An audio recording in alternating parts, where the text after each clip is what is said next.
What's an actual psychological cheat code you use in social situations that works almost every time? Being comfortable in silence is power, especially in any sort of negotiation, complaint, somebody asking for something, or vice versa. For some reason, when you stay quiet, people break.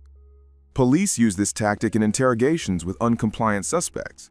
If a question is responded to in an unsatisfactory way, they will look at the suspect expectantly and remain silent, as if they are waiting for them to say something, discuss a detail they were hesitant to discuss, etc. It's very hard to resist that kind of pressure. It's not really a cheat code, but build up people who are part of the same social circle but aren't currently present.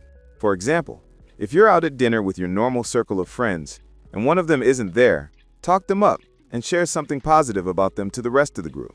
Without consciously thinking about it, we start to become aware of the kind of things people in our social circles say about us when we're not present. Sort of like if he cheats on his girlfriend to be with you, he's going to cheat on you at some point too. There's a real character-revealing element when someone is bad-mouthing someone who isn't there, where we recognize that we might be spoken negatively about by the same friend when we're not there. If you tell your group, "Man, I can't believe how good John is getting at guitar," when John isn't there, you're planting seeds of trust in the others in your circle, that if they're ever the ones that are missing from the social situation, you're more likely to be building them up than tearing them down.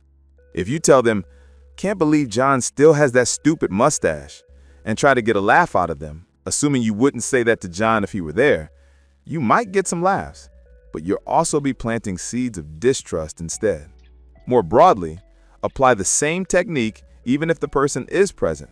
If you're hanging out with two people you know who don't know each other well, and the subject is about desserts, tell Jenny, "Sarah here is an incredible baker. She made the best chocolate chip cookies for our Christmas party."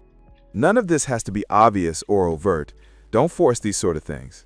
But if you can associate in people's heads a sense of this person builds people up instead of this person tears people down, especially, but not exclusively, when the person they're building, tearing, isn't there, you're going to build a sense of trust in others.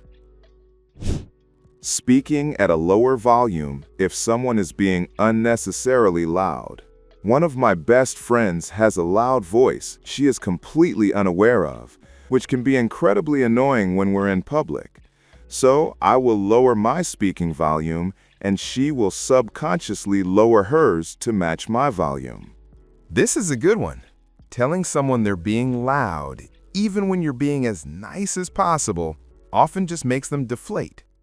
Exactly. I never want her to feel like I'm trying to tell her she's too enthusiastic or I don't appreciate her joy. Remember what they said to you the last time you saw them. If you last saw them a month ago, if you remember they were doing a thing, remember that thing and mention it. This is a genuine superpower of mine, but it can often freak people out, LOL. I can remember the exact context of pretty much any social situation. I've had to tone it down on the details so I don't look like a stalker or some shit. For example, I ran into a neighbor who I used to play soccer with. I was like, "So, did things ever work out with Sarah?" He had no idea what TF I was talking about. I was like, "Sarah, remember it was that day we thought the game was going to be canceled because of the snowstorm?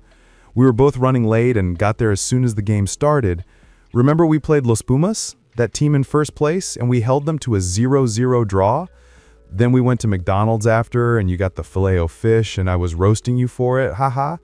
Then I asked her weekend plans and you said you were hanging out with a new woman named Sarah." He was like, "How in the actual fuck did you remember any of that after a year?" I have hundreds of examples like this, LOL.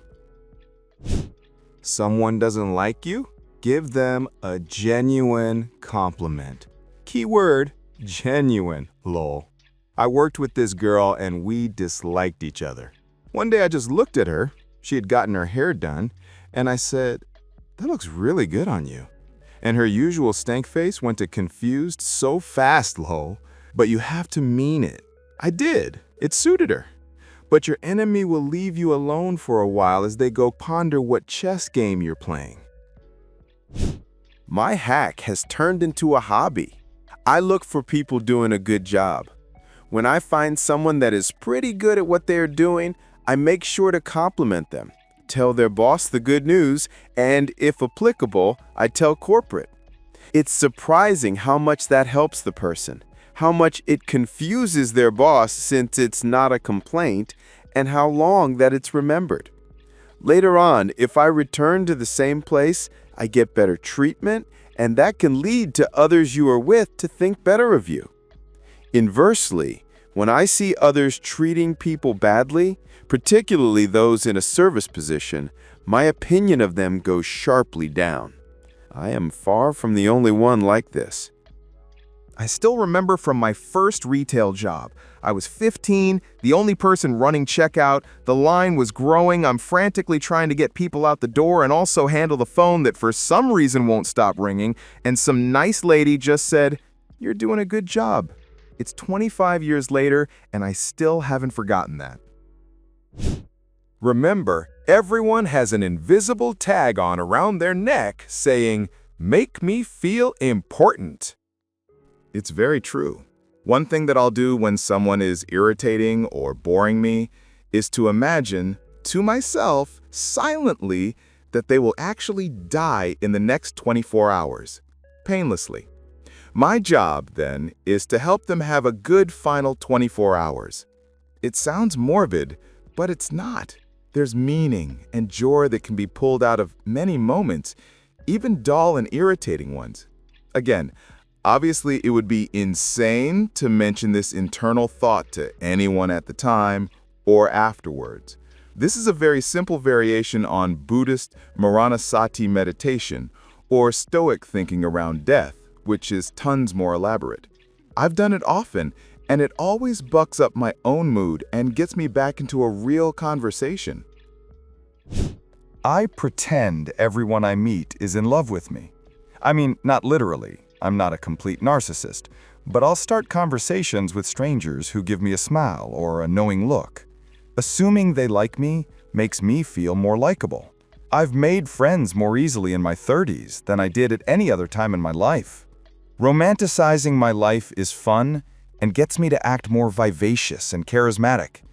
It's also just good practice for higher stakes social interactions where I might lack confidence. I pretend everyone I meet is going to be my new best friend, but only I know it. So the vibe is more, "Oh good, you're here, finally," instead of, "Who are you?" When someone is angry, like irrationally, psychotically angry, get them to say yes to anything. For example, "Are you mad? Do you want help? Do you want me to give you space?" It engages a different part of the brain, and after that's engaged, you can help them with problem solving. If you're talking to someone on the phone or online, mute yourself to avoid interrupting them.